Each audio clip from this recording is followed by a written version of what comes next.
आज हम mineral based industries पढ़ेंगे। जो मिनरल्स या मेटल को as a raw material use करेगा उसे हम मिनरल बेस्ड इंडस्ट्रीज कहेंगे। अब बता सकते हैं आप कौन कौन सी इंडस्ट्रीज आएंगी? मैं कुछ बताती हूँ जो हमारी कंट्री के पर्सपेक्टिव से इम्पोर्टेंट है। पहली, जैसे आयरन एंड स्टील इंडस्ट्री।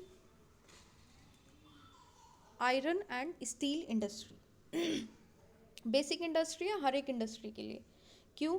चाहे हैवी हो, मीडियम हो या लाइट हो, क्योंकि वो सब मशीनरी पे डिपेंड है। और मशीनरी किससे बनती है? स्टील या आयरन से बनती है। तो आयरन इन स्टील जब प्रोसेस करेगा तभी मशीनरी बन पाएंगी। ठीक है। स्टील नीडेड होता है मैन्युफैक्चरिंग करने के लिए, कोई भी engineering good, construction material, defence, medical, telephonic या फिर साइंटिफिक इक्विपमेंट या वैरायटी ऑफ कंज्यूमर गुड बनाने के लिए हमारी स्टील की ज़रूरत होती है। ठीक है। प्रोडक्शन कंजम्पशन जो है वो कहीं ना कहीं पता चलता है कि कितनी कंट्री में स्टील का प्रोडक्शन हो रहा है, कितना कंजम्पशन हो रहा है, उससे हमारा डेवलपमेंट का इंडेक्स पता चलता है। इसका मतलब है ज़्यादा प्रोडक्शन हो रही है मतलब कंट्री में ज़्यादा स्टील बन रहा है, और ज़्यादा कंजम्पशन हो रही है इसका मतलब है कंज्यूम ज़्यादा हो रही है, मतलब मशीनरीज वगैरह ज़्यादा बन रही है। ठीक है। आयरन एंड स्टील जो है वो हैवी इंडस्ट्री है, क्योंकि रॉ मटेरियल फिनिश गुड जो है वो हैवी और बल्की होता है। ठीक है। तो उसमें हैवी ट्रांसपोर्टेशन कॉस्ट की ज़रूरत होती है। आयरन और कुकिंग कोयल है ना, लाइमस्टोन, ये सब रिक्वायर्ड होते हैं किस रेशो में? 4:2:1। सम क्वांटिटी ऑफ मैग्नीज इसकी भी ज़रूरत होती है जिससे हम स्टील को हार्डन कर दें। अब बताओ आप कि कहाँ पे ज़्यादातर आयरन स्टील इंडस्ट्रीज लगी होती हैं? फिनिश्ड प्रोडक्ट जो है, efficient transport network, finished product को एफिशिएंट ट्रांसपोर्ट नेटवर्क की भी ज़रूरत होती है डिस्ट्रीब्यूशन के लिए, जिससे मार्केट और कंज्यूमर को वो दे सके। 2010-11 की बात करें, 72.2 मिलियन टन ऑफ स्टील जो था वो प्रोडक्शन हुआ था। इंडिया रैंक 4th करता है क्रूड ऑयल प्रोडक्शन में। लार्जेस्ट प्रोड्यूसर है स्पंज आयरन का इंडिया। ठीक है। पर कैपिटल कंजम्पशन ऑफ स्टील जो है अराउंड 49 kg पर एनम है, अगेंस्ट द वर्ल्ड एवरेज 182 अगर करता है तो 49 kg इंडिया ही करता है सिर्फ। ठीक है। प्रोसेस कैसे होता है? ट्रांसपोर्ट होता है रॉ मटेरियल प्लांट तक, फिर उसकी मेल्टिंग होती है। ठीक है। लाइमस्टोन वगैरह का यूज़ करते, स्लग जो होता है वो रिमूव किया जाता है, कोक बर्न करके हीट किया जाता है। मोल्टन मटेरियल जो है वो मोल्ड में डाला जाता है जिसे हम पिग कहते हैं। फिर उसके बाद पिग आयरन जो है वो प्योरीफाई किया जाएगा, ऑक्सीडेशन जो मेल्टिंग और ऑक्सीडाइज करके इम्प्योरिटीज़ हटाई दी जाएंगी। निकल, मैग्नीज है ना, क्रोमियम, ये सब हम ऐड कर देंगे। फिर rolling, pressing, casting and fogging हो। ठीक है। ये हमारा प्रोसेस है मैन्युफैक्चरिंग ऑफ स्टील का। अब इन्होंने कुछ हमारी आयरन एंड स्टील इंडस्ट्रीज भी दे रखी हैं। ठीक है। मैप वर्क जो है वो हम एक साथ करेंगे। ये जो इंडस्ट्रीज़ हैं अभी हम सिर्फ मैप में देख लेते हैं, फिर हम मैप में लोकेट करना भी सीखेंगे, क्योंकि जो हमारी CBSE का सिलेबस आता है उसमें हमें बताते हैं कि कौन कौन सी इंडस्ट्रीज़ को हमें पढ़ना है। तो जो जो मेन इंडस्ट्रीज़ होंगी वो हम किसी एक वीडियो में मैप वर्क, 1-2 वीडियो में हम मैप वर्क पढ़ लेंगे। ठीक है। अब और क्या बताया इन्होंने? मिनी स्टील प्लांट जो है स्मॉलर होते हैं, इरेटिक फर्नेस होते हैं उनके। स्टील का क्रैप और स्पॉन्ज आयरन यूज़ करते हैं, री रोलर वगैरह यूज़ करके वो सब हम स्टील किया जाता है। ठीक है। अब most of the public sector undertaking जो आते हैं वो सेल के थ्रू आते हैं, जैसे steel authority of India limited जो है। 1950 में चाइना और इंडिया सेम क्वांटिटी करता था, लेकिन आज के टाइम पे चाइना जो है लार्जेस्ट प्रोड्यूसर है स्टील का। चाइना जो है वर्ल्ड कंज्यूमर भी है स्टील का। 2004 इंडिया लार्जेस्ट एक्सपोर्टर था स्टील, जो कि अकाउंट कितना करता था? 2.25% of the global steel trade. छोटा नागपुर प्लेटू जो है उसमें मैक्सिमम कंसंट्रेशन है आयरन स्टील इंडस्ट्रीज का। इट इज़ लार्ज बिकॉज, क्योंकि यहाँ पे इसी एडवांटेज की वजह से यहाँ पे ज़्यादातर इस इंडस्ट्रीज का डेवलपमेंट हुआ है। ठीक है, low cost of iron ore है, हाई ग्रेड रॉ मटेरियल है, ठीक है, चीप लेबर है वहाँ पे, वास्ट ग्रोथ ऑफ पोटेंशियल है होम मार्केट में, है ना, important raw material in iron steel producing country है, लेकिन स्टिल हम अपना फुल पोटेंशियल नहीं उठा पा रहे हैं। क्यों? क्योंकि हाई कॉस्ट है, limited availability of cooking coal है, लो प्रोडक्टिविटी ऑफ लेबर है, इरेगुलर सप्लाई ऑफ एनर्जी है और पुअर इंफ्रास्ट्रक्चर है। तो कॉस्ट बढ़ जाती है आयरन स्टील की, और उससे हमारा मार्केट जो है वो कंपेयर अगर करें दूसरी कंट्री से, हमारे स्टील की क्वालिटी इतनी अच्छी नहीं हो पाती और हमारी इंडस्ट्रीज का प्राइसेस भी हाई रहता है। हमें गुड क्वालिटी स्टील इंपोर्ट करना पड़ता है दूसरी कंट्री से, है ना। क्यों? क्योंकि हमारी डोमेस्टिक डिमांड ज़्यादा है आयरन स्टील की और हमारी इतनी प्रोडक्शन नहीं हो पाता। ठीक है, लिबरलाइजेशन, फॉरेन डायरेक्ट इन्वेस्टमेंट की वजह से इस इंडस्ट्री को बहुत ज़्यादा बूस्ट मिला टू प्राइवेट एंटरप्रेन्योर्स, है ना। तो अब हमें क्या करना पड़ेगा? रिसोर्सेज लगाने पड़ेंगे जिससे हम रिसर्च एंड डेवलपमेंट भी कर सकें, जिससे हम अच्छा क्वालिटी ऑफ आयरन स्टील बना सकें। नेक्स्ट आता है aluminium smelting.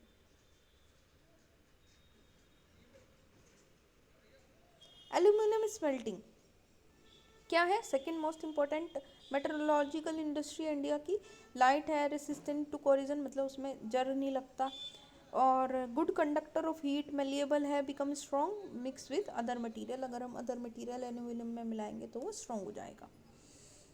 Manufacturing, craft, utensil, wire, ये सब के लिए यूज होती हैं। As a substitute of steel aluminium use होने लगा है। कॉपर, जिंक, लीड इसमें इंडस्ट्री में यूज होते हैं। एल्यूमिनियम स्मेल्टिंग प्लांट जो है कंट्री में वो कहाँ कहाँ है? जैसे उड़ीसा, वेस्ट बंगाल, केरला, उत्तर प्रदेश, है ना, छत्तीसगढ़ और Maharashtra, Tamil Nadu.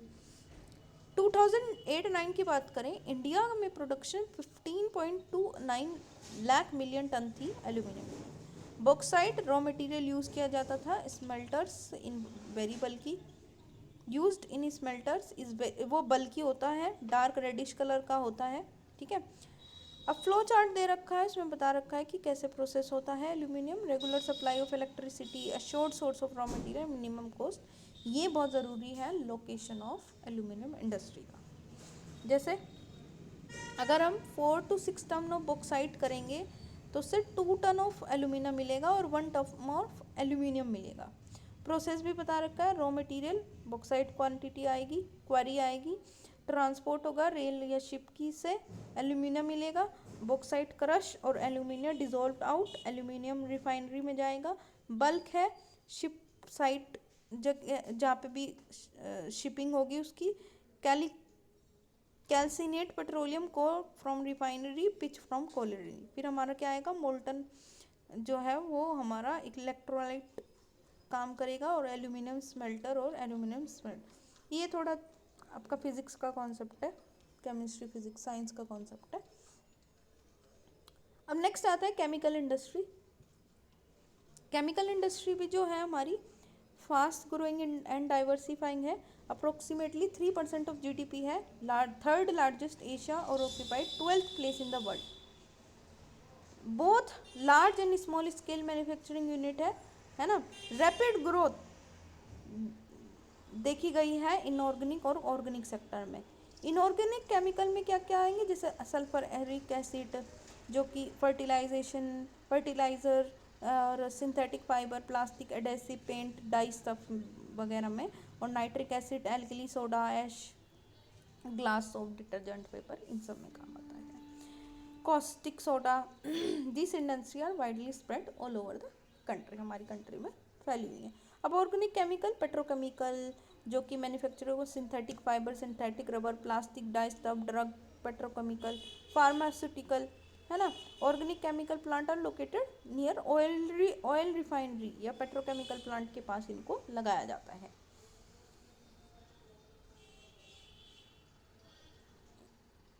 Chemical industry largest consumer है खुद का ही बेसिक केमिकल, क्योंकि फर्दर अपने प्रोसेसिंग में जाएंगे और अदर केमिकल बनेगा, है ना। तो industrial application, agriculture, direct for consumer market. Next आता है fertiliser industry.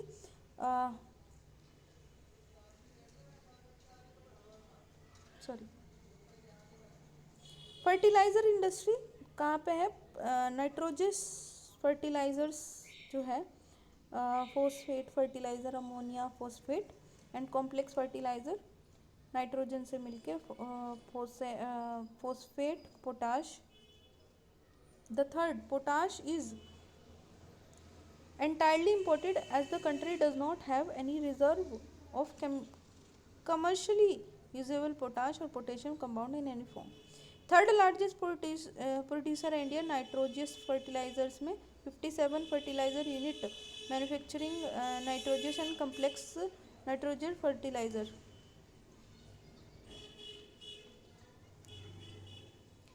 29 for urea, 9 producing aluminum sulfate or byproduct, and 68 other small unit produce super phosphate. At present 10 public sector undertaking है, जो 1 corporate sector में है at Hazira Gujarat fertiliser corporation of India में। After green revolution India expand करा है उत्तर प्रदेश, केरला, तमिलनाडु, आंध्र प्रदेश, इन सब में।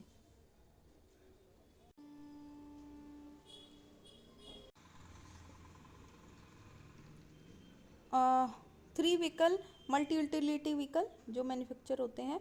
Liberalisation के बाद न्यू कंटेम्प्रेरी मॉडल्स जो है उसकी वजह से डिमांड ऑफ व्हीकल बढ़ती गई है। हेल्थी ग्रोथ है इस इंडस्ट्री की, पैसेंजर कार, टू व्हीलर जो भी हैं इधर। और 15 साल में बहुत जंप हुई है ये industry. Foreign direct investment new की वजह से new technology align the industry with global development. At present 15 manufacturer हैं पैसेंजर कार के, मल्टी यूटिलिटी के, 9 कमर्शियल व्हीकल के, 14 ऑफ 2 एंड 3 व्हीलर्स के। इंडस्ट्री जो है दिल्ली, गुड़गांव, मुंबई, पुणे, चेन्नई, कोलकाता, लखनऊ, इंदौर, हैदराबाद, जमशेदपुर, है ना, बंगलुरु, इन सब जगह लगी है। नेक्स्ट आता है हमारा information technology and electronic industry. Electronic industry cover wide range of production from transistor to television, telephone, cellular, telecom, pagers, telephone exchange, radars, computer and many other equipment required by telecom industry. Bangalore has emerge जो है electronic capital के नाम से भी कहा जाता है, silicon valley of India के नाम से भी जाना जाता है इसको, है ना। इलेक्ट्रॉनिक गुड्स जो है सेंटर्स की बात करें तो मुंबई, दिल्ली, हैदराबाद, पुणे, चेन्नई, कोलकाता, लखनऊ, कोयम्बटूर। 2010-11 में सॉफ्टवेयर टेक्नोलॉजी पार्क जो है 46 लोकेशन बन गई थी, मतलब 46 लोकेशन है जहाँ पे हमारी कंट्री में सॉफ्टवेयर टेक्नोलॉजी पार्क है। मेजर इंडस्ट्री जो ज़्यादा है हमारी वो बेंगलोर, नोएडा, मुंबई, चेन्नई, हैदराबाद, पुणे, इन सब में है। Major impact of this industry अगर बात करें तो एम्प्लॉयमेंट जनरेशन में है। 30% पीपल जो है वो इस सेक्टर में ही है और वो भी women. Major foreign exchange earner है लास्ट 2-3 ईयर में, बिकॉज क्योंकि बीपीओ हमारी कंट्री में बहुत बढ़ता जा रहा है, business process outsourcing. Continuous growth hardware software जो है वो की है सक्सेस के लिए इस इंडस्ट्री में। Industrial pollution, environmental degradation, although ये इंडस्ट्री कंट्रीब्यूट करती है सिग्निफिकेंटली इंडिया इकोनॉमिक ग्रोथ और डेवलपमेंट में, ये पोल्यूशन बढ़ा रही है, लैंड, वाटर, नॉइज़, उससे वजह से जो डिग्रेड हो रहा है हमारी, सॉरी इंडस्ट्रीज जो है वो डिग्रेड कर रही हैं हमारे एनवायरनमेंट को, है ना, और उसे हम नज़रअंदाज नहीं कर सकते। इंडस्ट्रीज जो है वो 4 टाइप ऑफ पोल्यूशन करती हैं।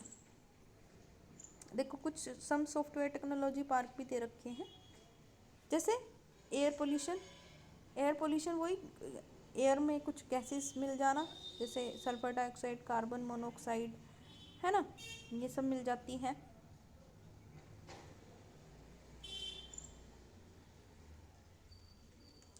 है ना, और dust, spray, mist, smoke chemical, paper factory या ब्रिक से इनसे निकलता है। टॉक्सिक गैसेस की वजह से भी लॉन्ग टर्म इफेक्ट हो सकता है, जैसे भोपाल गैस ट्रेजेडी हुई थी, उसमें बहुत सारे लोगों की जान चली गई थी। इवन उनकी वहाँ पे लोगों की को अभी भी हेल्थ प्रॉब्लम हो जाती है। वाटर पोल्यूशन, ऑर्गेनिक इनऑर्गेनिक जब वाटर में डिस्चार्ज हो जाते हैं, है ना, तो paper, pulp, chemical, textile, dyeing, petrol, refineries, ये सब क्या है, इनकी वजह से बहुत ज़्यादा बढ़ती है। सोल्ट, हैवी मटेरियल, ये सब करते हैं। Thermal,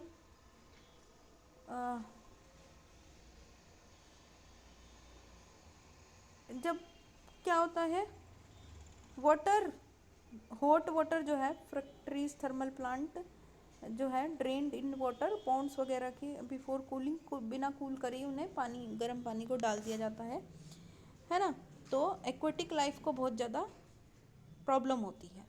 nuclear power plant, nuclear weapon production, इन की वजह से कैंसर, बर्थ डिफेक्ट, मिसकैरेज, ये सब होते हैं।